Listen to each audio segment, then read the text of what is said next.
사랑하는 성도 여러분, 잠시 눈을 감고 상상해 보시겠습니까?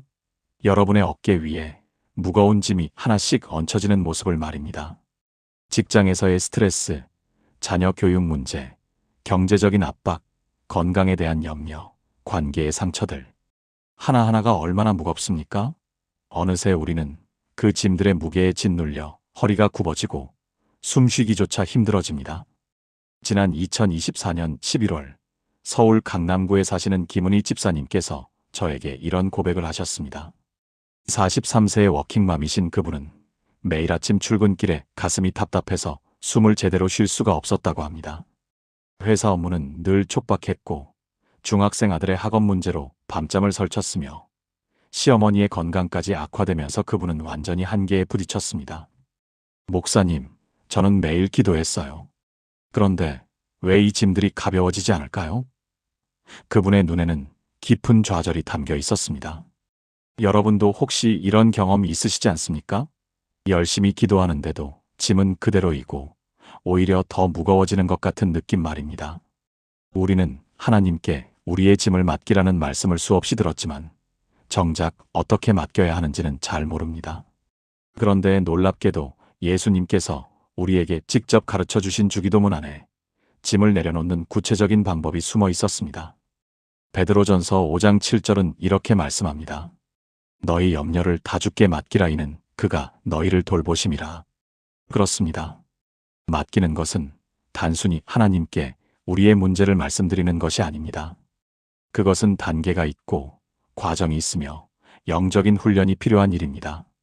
2025년 1월 부산 해운대구의 박준영 청년은 28세의 나이에 사업 실패로 2억 원이 넘는 빚을 지게 되었습니다. 그는 매일 밤 불안과 두려움에 잠을 이루지 못했고 극단적인 생각까지 했다고 고백했습니다.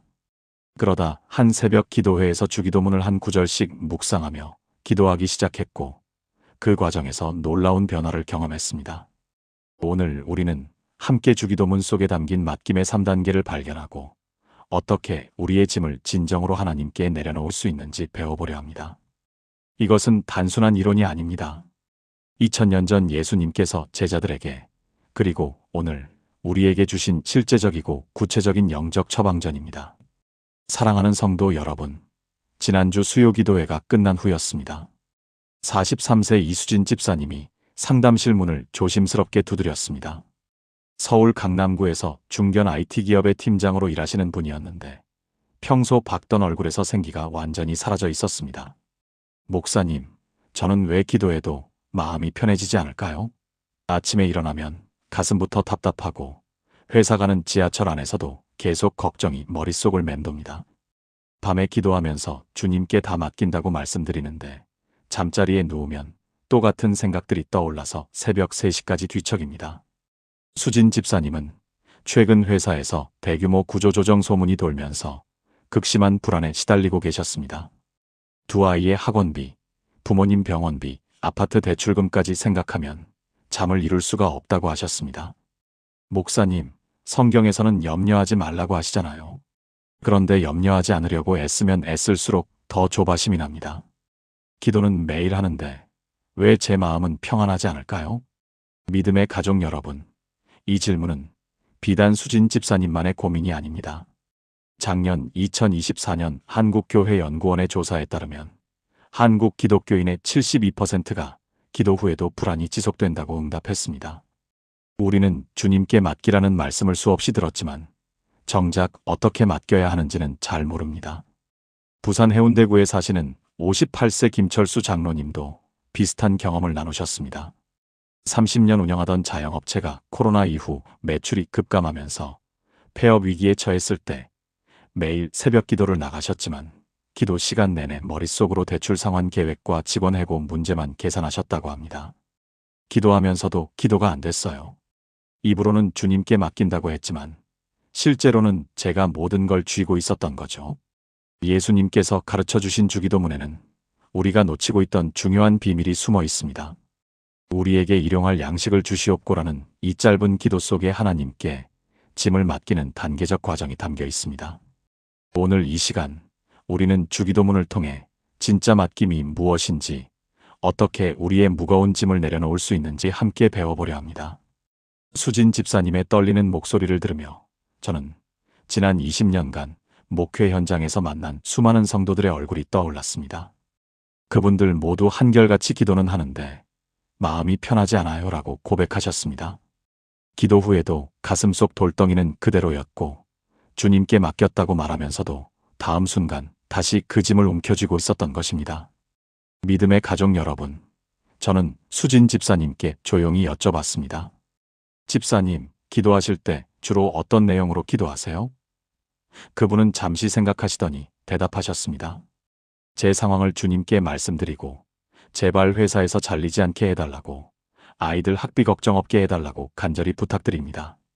그 순간 저는 깨달았습니다. 수진 집사님은 기도하고 계셨지만 진정으로 맡기는 기도는 아니었던 것입니다. 마치 택배 상자를 택배기사에게 건네면서도 손을 놓지 않고 계속 붙들고 있는 모습과 같았습니다. 입으로는 맡깁니다 라고 하면서 마음으로는 여전히 그 문제를 꽉 쥐고 있었던 겁니다. 사랑하는 성도 여러분, 지난달 부산 수영구에 사시는 58세 김정혜 권사님도 비슷한 고백을 하셨습니다. 딸의 결혼 문제로 2년째 기도하고 계셨는데 기도할 때마다 오히려 초조함이 더 커진다는 것이었습니다. 목사님, 저는 매일 새벽 기도 나가서 눈물로 기도하는데 왜 마음에 평안이 없을까요?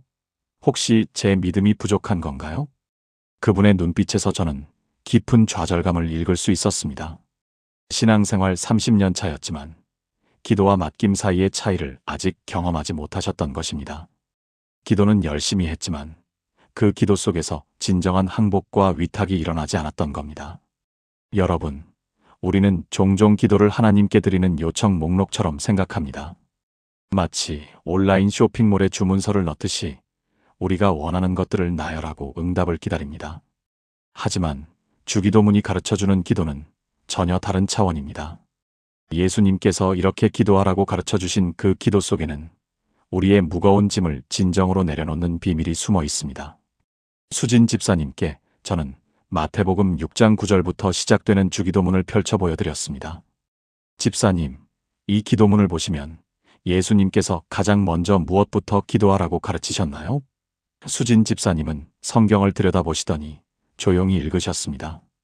하늘에 계신 우리 아버지여, 이름이 거룩히 여김을 받으시오며.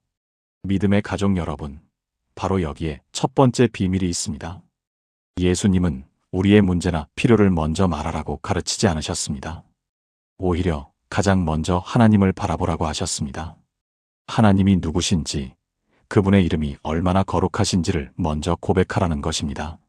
사랑하는 성도 여러분, 수진 집사님의 고민은 사실 우리 모두의 고민이 아닙니까? 우리는 기도하면서 주님께 맡깁니다라고 말하지만 정작 기도 후에도 여전히 그 짐을 우리 어깨에 메고 있습니다. 이것은 단순히 의지가 약해서가 아닙니다. 우리가 맡김의 본질을 제대로 이해하지 못했기 때문입니다. 그렇다면 성경은 진정한 맡김에 대해 무엇이라 말씀하고 계십니까?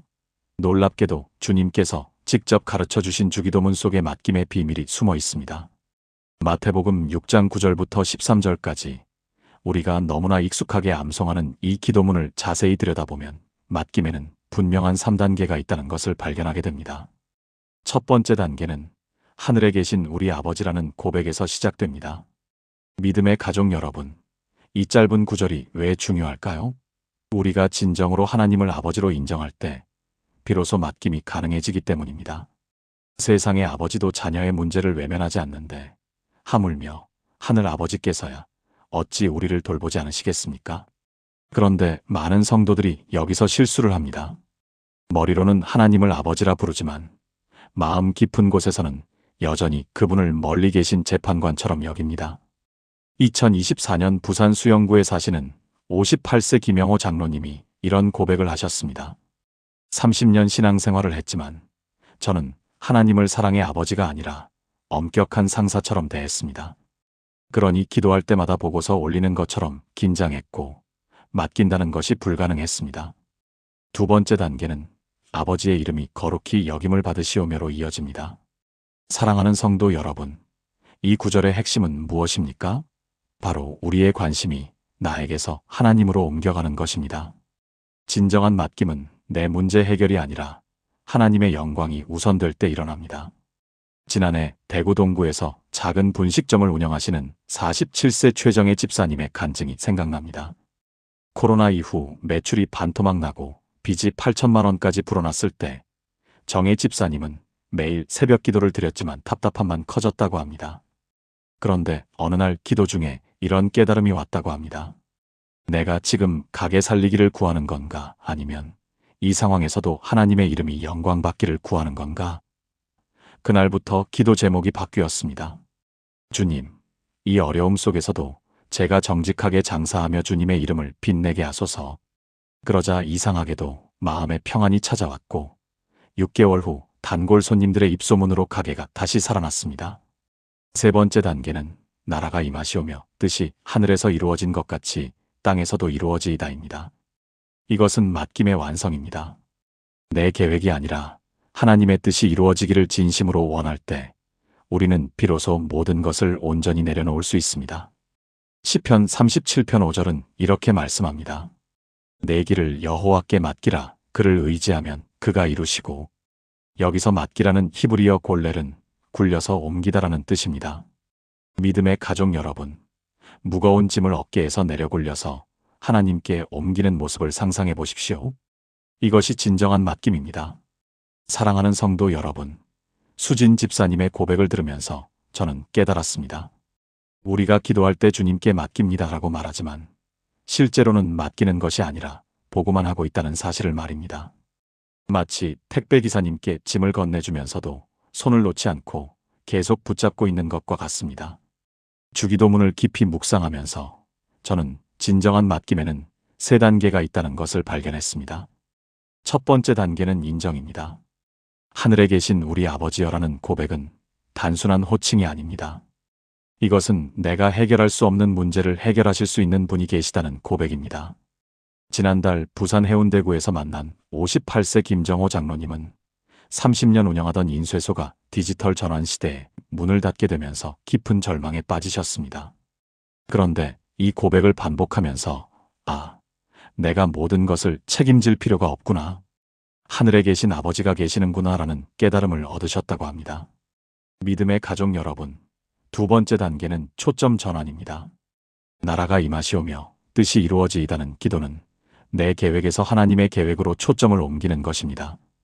인천 연수구에서 중학교 교사로 일하시는 39세 최은혜 집사님은 승진 탈락으로 좌절하셨습니다. 그런데 기도하면서 주님, 제 승진이 아니라 주님의 나라가 이루어지게 하소서라고 고백하기 시작했습니다. 그러자 신기하게도 승진에 대한 집착이 사라지고 오히려 학생들을 섬기는 일에서 더 큰 보람을 느끼게 되셨다고 합니다. 바울 사도가 빌립보서 4장 6절에서 아무것도 염려하지 말고 다만 모든 일에 기도와 간구로 너희 구할 것을 감사함으로 하나님께 아뢰라고 말씀하신 것처럼 초점이 바뀌면 염려가 감사로 변합니다. 세 번째 단계는 손 놓음입니다. 이것이 가장 어렵습니다. 우리에게 일용할 양식을 주시옵고라는 기도는 오늘 하루의 필요만 구하고 내일은 하나님께 온전히 맡기는 것입니다. 대전 유성구에서 소규모 카페를 운영하는 47세 한상우 집사님은 코로나 이후 매출이 반토막 나면서 5년치 미래를 걱정하며 불면증에 시달렸습니다. 그런데 새벽 기도회에서 이 구절을 묵상하며 깨달았습니다. 주님은 5년 후가 아니라 오늘의 양식을 구하라고 하셨구나. 내일 일은 내일 염려할 것이요. 한날의 괴로움은 그날로 족하다는 말씀처럼 말입니다. 그날부터 상우 집사님은 매일 아침 주님, 오늘 하루만 책임지겠습니다라고 기도하셨고 3개월 만에 불면증이 완전히 사라졌습니다. 사랑하는 성도 여러분, 맡김은 포기가 아닙니다. 더 큰 손에 나의 짐을 옮기는 것입니다. 베드로전서 5장 7절은 이렇게 말씀합니다. 너희 염려를 다 주께 맡기라. 이는 그가 너희를 돌보심이라. 주님은 우리의 보고를 들으시는 분이 아니라 우리의 짐을 실제로 받아주시는 분입니다. 그렇다면 우리는 구체적으로 어떻게 기도해야 할까요? 주기도문은 맡김의 세 가지 단계를 명확하게 보여줍니다. 첫 번째 단계는 하나님의 주권을 인정하는 것입니다. 하늘에 계신 우리 아버지여, 이름이 거룩히 여김을 받으시오며 나라가 임하시오며 뜻이 하늘에서 이루어진 것 같이 땅에서도 이루어지이다. 이 고백이 왜 중요할까요? 우리의 염려 대부분은 내가 모든 것을 통제해야 한다는 착각에서 비롯되기 때문입니다. 수진 집사님처럼 회사 구조조정 앞에서 불안해하는 것은 내 능력으로 상황을 바꿔야 한다고 생각하기 때문입니다. 하지만 기도의 시작은 하나님, 당신이 주인이십니다라고 인정하는 것입니다. 지난달 새벽 기도회에서 만난 58세 김정호 장로님의 간증이 기억납니다. 부산 해운대에서 30년간 운영하던 인쇄소가 작년 디지털 전환 시대에 큰 어려움을 겪었습니다. 빚은 2억이 넘었고 직원들 월급도 밀리기 시작했습니다. 그때 장로님은 새벽마다 무릎 꿇고 이렇게 기도했다고 합니다. 하나님, 이 사업은 원래 주님 것입니다. 제가 잠시 맡아 운영했을 뿐입니다. 이제 주님께서 결정하십시오. 놀랍게도 그 고백 후 3개월 만에 예상치 못한 곳에서 투자 제안이 들어왔고 지금은 온라인 맞춤 인쇄 사업으로 전환해 오히려 매출이 늘었습니다. 두 번째 단계는 일용할 양식을 구하는 것입니다. 오늘 우리에게 일용할 양식을 주시옵고, 여기서 핵심은 오늘과 일용할이라는 단어입니다. 내일 걱정하지 말고 오늘 필요한 것만 구하라는 뜻입니다.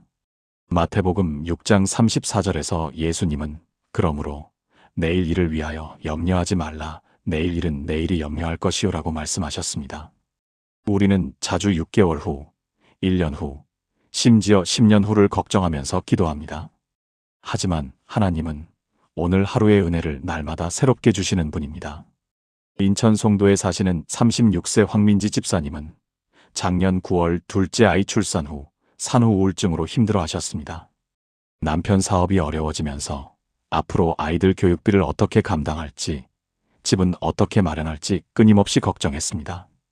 그런데 어느 날 새벽 묵상 중에 출애굽기 16장 만나 이야기를 읽게 되었습니다. 이스라엘 백성이 내일 것까지 모으려다 썩어버린 만나처럼 자신도 아직 오지 않은 미래를 붙잡으려다 오늘의 평안을 잃어버렸다는 깨달음이 왔다고 합니다. 그날부터 하나님, 오늘 하루만 감당할 힘을 주세요라고 기도하기 시작했고 신기하게도 마음의 짐이 가벼워졌습니다. 세 번째 단계는 용서하며 맡기는 것입니다. 우리가 우리에게 죄 지은 자를 사하여 준 것 같이 우리 죄를 사하여 주시옵고, 많은 분들이 놓치는 부분인데 우리가 진정으로 짐을 내려놓지 못하는 이유 중 하나는 누군가에 대한 원망 때문입니다. 수진 집사님도 자세히 이야기를 들어보니 회사 구조조정 불안 뒤에는 3년 전 승진에서 자신을 밀어낸 동료에 대한 분노가 숨어 있었습니다. 그 사람만 생각하면 억울하고 화가 나서 하나님께 기도해도 마음이 풀리지 않았던 것입니다. 사랑하는 성도 여러분, 진정한 맡김은 하나님의 주권을 인정하고 오늘 하루에 집중하며 용서함으로 완성됩니다. 이 세 단계가 함께 작동할 때 비로소 우리는 짐을 내려놓고 참된 평안을 경험하게 됩니다. 믿음의 가족 여러분, 수진 집사님과 상담하면서 저는 비슷한 고민을 가진 또 다른 성도를 떠올리지 않을 수 없었습니다. 바로 작년 가을 부산 해운대구에서 올라오신 58세 김성호 권사님이었습니다.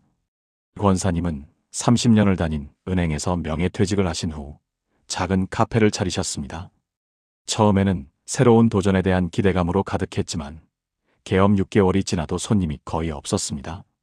하루 매출이 5만 원도 안 되는 날이 태반이었고 월세와 재료비를 생각하면 매일 적자였습니다. 권사님은 새벽 기도회에 빠지지 않고 나오셨지만 기도 시간 내내 눈물만 흘리셨습니다. 하나님, 제가 뭘 잘못한 건가요? 선교 헌금도 빠뜨리지 않았고 11조도 성실히 드렸는데 왜 이렇게 힘들까요? 권사님의 기도는 항상 이런 식이었습니다. 하나님께 맡긴다고 말씀드리면서도 실제로는 제가 이렇게까지 했으니 하나님이 응답하셔야 하지 않습니까? 라고 따지는 기도였던 것입니다. 그러던 어느 날 권사님은 새벽 기도회에서 마태복음 6장 말씀을 묵상하다가 깊은 깨달음을 얻으셨습니다. 그러므로 내일 일을 위하여 염려하지 말라. 내일 일은 내일이 염려할 것이요 한날의 괴로움은 그날로 족하니라는 말씀이 가슴에 박혔습니다. 권사님은 그동안 자신이 하나님께 기도하면서도 실제로는 하나님을 신뢰하지 못하고 있었음을 깨달으셨습니다. 사랑하는 성도 여러분, 권사님은 그날부터 기도의 방식을 바꾸셨습니다. 하나님, 제 카페가 잘 되게 해주세요가 아니라 하나님, 이 카페의 주인은 당신이십니다. 당신의 뜻대로 인도해 주세요라고 기도하기 시작하셨습니다. 그리고 매출 걱정으로 밤을 지새우는 대신 카페를 찾아주시는 단 한 분의 손님에게라도 최선을 다해 섬기기로 결심하셨습니다. 놀라운 일이 일어났습니다. 권사님이 마음의 짐을 내려놓고 손님 한 분 한 분을 정성껏 섬기기 시작하자 입소문이 나기 시작했습니다. 저 카페 사장님은 손님을 가족처럼 대하더라는 소문이 퍼지면서 단골 손님들이 하나둘 생겨났습니다. 올해 2월 기준으로 권사님의 카페는 월 평균 순이익 400만 원을 내는 안정된 가게가 되었습니다. 하지만 권사님께 더 큰 변화는 경제적 안정이 아니었습니다. 목사님, 이제는 매출이 적은 날에도 마음이 흔들리지 않습니다. 카페가 망해도 하나님은 저를 버리지 않으실 거라는 확신이 생겼거든요. 오히려 제 카페를 통해 지친 사람들을 위로할 수 있다는 게 더 감사합니다라고 고백하셨습니다. 믿음의 가족 여러분, 바로 이것입니다. 진짜 맡김은 결과가 좋아질 거라는 기대가 아니라 어떤 결과가 와도 하나님이 함께 하신다는 신뢰입니다. 빌립보서 4장 6절에서 바울 사도는 아무것도 염려하지 말고 다만 모든 일에 기도와 간구로 너희 구할 것을 감사함으로 하나님께 아뢰라고 말씀하셨습니다. 여기서 감사함으로라는 표현을 주목해야 합니다. 아직 응답받지 못했는데도 먼저 감사하는 것, 그것이 진정한 맡김의 자세입니다. 믿음의 가족 여러분, 오늘 우리는 주기도문을 통해 맡김의 3단계를 살펴보았습니다. 첫째, 하나님을 아버지로 고백하며 관계를 회복하는 단계. 둘째, 구체적인 필요를 말씀드리며 의존하는 단계. 셋째, 하나님의 뜻에 나의 뜻을 맞추며 순종하는 단계였습니다. 그런데 사랑하는 성도 여러분, 이 3단계가 한 번에 완성되는 것은 아닙니다. 수진 집사님도 처음에는 기도만 하면 모든 걱정이 사라질 거라 기대하셨습니다. 그러나 맡김은 훈련입니다. 마치 아기가 걸음마를 배우듯 우리도 하나님께 짐을 맡기는 법을 조금씩 배워가는 것입니다. 지난 2월 부산 해운대구에 사시는 58세 김정호 장로님께서 귀한 간증을 나눠주셨습니다. 30년 운영하던 인쇄소가 디지털 전환 시대를 맞아 매출이 70% 급감했습니다. 직원 12명의 생계가 달린 상황에서 장로님은 매일 새벽 기도를 드렸지만 기도 후에도 여전히 불안했다고 합니다. 목사님, 저는 하나님을 신뢰한다고 고백하면서도 실제로는 제 힘으로 해결하려고 발버둥 쳤습니다. 그러던 어느 날 새벽 시편 46편 10절 말씀이 마음에 강하게 다가왔습니다. 너희는 가만히 있어 내가 하나님 됨을 알지어다. 장로님은 그제야 깨달으셨습니다. 자신이 기도는 했지만 기도 후에도 계속 자기 방법으로 문제를 해결하려 했다는 것을요. 그날부터 매일 아침 주기도문을 한 구절씩 묵상하며 하나님께 사업을 온전히 맡기는 연습을 시작하셨습니다. 놀랍게도 석 달 후 뜻밖의 길이 열렸습니다. 오랜 거래처 사장님이 친환경 패키징 사업을 제안하셨고 장로님의 인쇄소는 새로운 분야로 전환할 수 있었습니다. 하나님은 제가 포기할 때까지 기다리셨던 것 같습니다. 제 계획을 내려놓고 주님의 계획을 구할 때 비로소 하나님이 일하실 공간이 생긴 거죠. 사랑하는 성도 여러분, 수진 집사님도 지금 이 훈련 과정 중에 계십니다. 상담 후 매일 출근길 지하철에서 주기도문을 한 구절씩 기도하기 시작하셨습니다. 걱정이 밀려올 때마다 하늘에 계신 우리 아버지라고 속삭이며 관계를 먼저 확인하십니다. 그리고 오늘 우리에게 일용할 양식을 주시옵고라는 구절로 오늘 하루만 집중하려 애쓰십니다. 한 달이 지난 지금 수진 집사님의 상황이 완전히 해결된 것은 아닙니다. 회사의 구조조정은 여전히 진행 중이고 재정 부담도 그대로입니다. 그러나 놀라운 변화가 있었습니다. 목사님, 여전히 걱정은 됩니다. 그런데 예전처럼 걱정에 짓눌리지는 않아요. 걱정이 올라올 때마다 내가 또 하나님 자리에 앉으려 하는구나 하고 깨닫게 됩니다. 그리고 다시 주기도문으로 돌아가 하나님께 맡기는 연습을 합니다. 믿음의 가족 여러분, 이것이 바로 진짜 맡김입니다. 한 번의 기도로 모든 걱정이 사라지는 것이 아닙니다. 걱정이 올 때마다, 불안이 엄습할 때마다 다시 하나님 앞으로 돌아가는 것입니다. 주기도문은 바로 그 훈련장입니다. 하나님을 아버지로 고백하고 오늘의 필요를 구하고 그분의 뜻에 나를 맞추는 연습을 반복하는 것입니다. 예수님께서 제자들에게 이렇게 기도하라고 가르치신 주기도문은 단순한 기도문이 아닙니다. 그것은 우리 인생의 모든 짐을 하나님께 맡기는 완벽한 설계도입니다. 오늘부터 여러분도 이 기도문으로 맡김을 연습해 보시기 바랍니다. 처음에는 어색하고 여전히 걱정이 밀려올 것입니다. 그러나 포기하지 마십시오. 계속 연습하다 보면 어느새 여러분의 마음에 하나님이 주시는 참 평안이 자리 잡을 것입니다. 사랑하는 하나님 아버지, 오늘도 무거운 짐을 지고 이 자리에 나온 우리를 긍휼히 여겨주시옵소서. 직장에서의 스트레스, 자녀 교육의 염려, 경제적인 압박, 건강에 대한 두려움, 관계의 상처들로 인해 허리가 굽어지고 숨쉬기조차 힘들어하는 우리를 불쌍히 여겨주옵소서. 주님, 우리가 매일 기도하면서도 여전히 짐이 무겁게 느껴질 때가 있습니다. 열심히 기도하는데도 왜 이 짐들이 가벼워지지 않는지 좌절할 때가 있습니다. 그러나 주님께서 친히 가르쳐 주신 주기도문 안에 맡김의 비밀이 담겨 있음을 깨닫게 하시니 감사합니다. 하나님 아버지, 우리의 모든 염려를 주께 맡기게 하옵소서. 단순히 문제를 말씀드리는 것을 넘어서 진정으로 주님께 온전히 의지하며 내려놓을 수 있도록 도우소서. 사업 실패로, 질병으로, 관계의 어려움으로, 극단적인 생각까지 하는 우리 연약한 자녀들을 붙들어 주시옵소서. 주님의 주권을 인정하며 우리의 계획과 뜻을 내려놓게 하시고 주님의 선하신 뜻을 구하며 나아가게 하옵소서.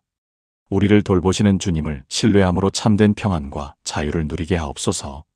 우리 주 예수 그리스도의 이름으로 기도드립니다. 아멘. 사랑하는 하나님 아버지, 오늘도 무거운 짐을 지고 이 자리에 나온 우리를 긍휼히 여겨주시옵소서.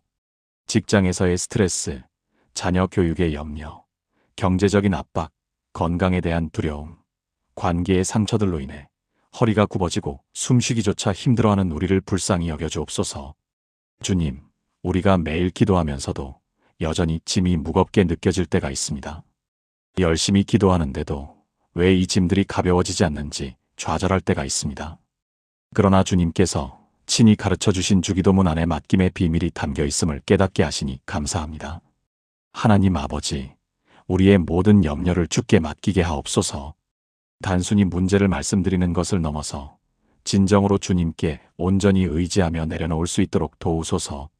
사업 실패로, 질병으로, 관계의 어려움으로, 극단적인 생각까지 하는 우리 연약한 자녀들을 붙들어 주시옵소서. 주님의 주권을 인정하며 우리의 계획과 뜻을 내려놓게 하시고 주님의 선하신 뜻을 구하며 나아가게 하옵소서. 우리를 돌보시는 주님을 신뢰함으로 참된 평안과 자유를 누리게 하옵소서. 우리 주 예수 그리스도의 이름으로 기도드립니다. 아멘. 사랑하는 성도 여러분, 오늘 우리는 주기도문 속에 담긴 맡김의 3단계를 함께 살펴보았습니다.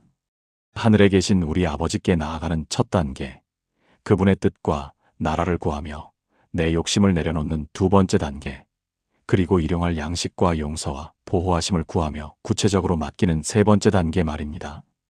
김은혜 집사님은 이 3단계를 따라 기도하기 시작하면서 놀라운 변화를 경험했습니다. 짐이 사라진 것은 아니었습니다. 회사 업무는 여전히 바쁘고 아들의 학업은 계속 신경 써야 했으며 시어머니는 여전히 아프셨습니다. 하지만 그 짐들을 바라보는 그분의 시각이 완전히 달라졌습니다. 더 이상 혼자 짊어지려 하지 않게 되었고 하나님 아버지께서 함께 계심을 날마다 경험하기 시작했습니다. 석 달 후 그분은 제게 이렇게 말씀하셨습니다. 목사님, 저는 이제 아침마다 가슴이 답답하지 않아요. 오히려 하나님께서 오늘 어떻게 일하실지 기대가 돼요. 부산의 박준영 청년도 마찬가지였습니다. 2억 원의 빚이 하루아침에 사라진 것은 아니었습니다. 하지만 주기도문으로 기도하면서 그는 자신의 실패가 끝이 아니라 하나님의 새로운 시작이 될 수 있다는 믿음을 갖게 되었습니다. 그는 작은 일이라도 성실히 하기 시작했고 6개월 만에 안정적인 직장을 구했으며 지금은 빚을 조금씩 갚아가고 있습니다. 무엇보다 그의 얼굴에서 절망 대신 소망의 빛이 보이기 시작했습니다. 여러분, 맡김은 포기가 아닙니다. 맡김은 무책임이 아닙니다. 맡김은 전능하신 하나님 아버지께서 나보다 더 크신 분이시고 나보다 더 지혜로우시며 나보다 더 나를 사랑하신다는 것을 인정하는 것입니다. 그것은 가장 지혜로운 선택이고 가장 용기 있는 결단입니다. 오늘 밤 여러분이 잠자리에 들기 전에 조용히 주기도문을 한 9절씩 묵상하며 기도해 보시기 바랍니다. 하늘에 계신 우리 아버지여 하며 그분께 나아가십시오. 아버지의 이름이 거룩히 여김을 받으시며 아버지의 나라가 임하시며 아버지의 뜻이 이루어지기를 구하십시오. 그리고 나서 여러분의 필요를, 여러분의 관계를, 여러분의 연약함을 하나하나 그분께 아뢰십시오. 당장 내일 아침 짐이 사라지지 않을 수도 있습니다. 하지만 분명한 것은 그 짐을 혼자 지지 않아도 된다는 것입니다. 하나님 아버지께서 여러분과 함께 그 짐을 지고 계십니다. 아니, 더 정확히 말하면 그분께서 여러분의 짐을 대신 지고 계십니다. 여러분은 그저 그분의 손을 잡고 한 걸음씩 나아가기만 하면 됩니다. 이 영상이 여러분에게 작은 위로와 힘이 되었기를 바랍니다. 주변에 무거운 짐을 지고 힘들어하는 분들이 계시다면 이 영상을 꼭 공유해 주시기 바랍니다. 그리고 구독 버튼을 눌러주시고 좋아요와 알림 설정까지 해주신다면 앞으로도 여러분의 신앙생활에 실제적인 도움이 되는 콘텐츠로 찾아뵙겠습니다. 다음 영상에서는 주기도문의 각 구절을 더 깊이 묵상하며 우리 삶의 구체적인 영역에서 어떻게 적용할 수 있는지 함께 나누겠습니다. 여러분 모두에게 하나님의 평강이 가득하시기를 축복합니다. 오늘도 수고 많으셨습니다. 사랑합니다.